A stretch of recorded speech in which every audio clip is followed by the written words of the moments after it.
নির্বাচন কমিশন প্রবাসীদেরকে ভোটার অধিকার নামে প্রবাসীদের সাথে একটা ফাইজলামি আর প্রবাসীদেরকে একটা নতুন করে ভোগান্তি সৃষ্টি করে দিচ্ছে। প্রবাসীরা এমনিতেই কাজ করতে করতে তাদের হুঁশ নাই, তাদেরকে আর নতুন করে একটা ভোগান্তি সৃষ্টি করে দিচ্ছে যে ভোট দিতে হলে যে প্রবাসীরা যে অনলাইনে রেজিস্ট্রেশন করছে তাদের যে ব্যালট পেপার সেটা আসবে Saudi postal office. Post office থেকে সেটাকে কালেক্ট করতে হবে।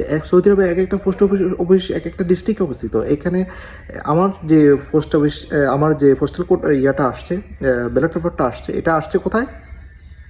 এখান থেকে 39 কিলোমিটার দূরে। যদি আমি এটাকে কালেক্ট করতে হয় তাহলে আমার ওভার খরচ হবে কত? 45 রিয়াল, আবার আসতে 45 রিয়াল।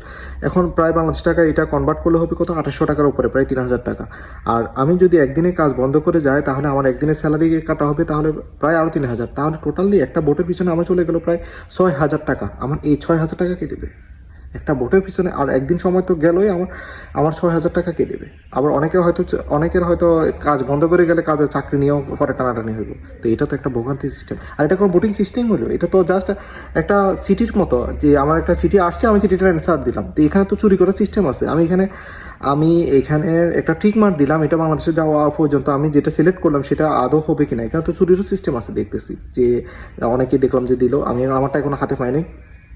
আর এটা বোটিং কোনো সিস্টেম হলো? সিস্টেমে এটা বোটিং বোটের আমেজ তো এটাতে আমি কোনো বোটের আমেজ পাচ্ছি না, অথবা এটা তো একটা জাস্ট সিটির মতো হইলো। তো এটা তো বোটিং কোনো সিস্টেম না।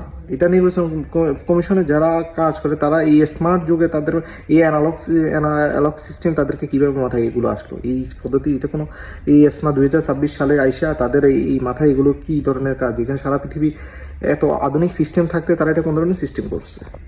এটা কোনো সিস্টেম হইলো? এটা কোনো ভোটার অধিকার হইলো? এটা তো একটা ফাইজলামি। আর এটার মধ্যে এটা তো 2 নম্বরই করার সিস্টেম আছে।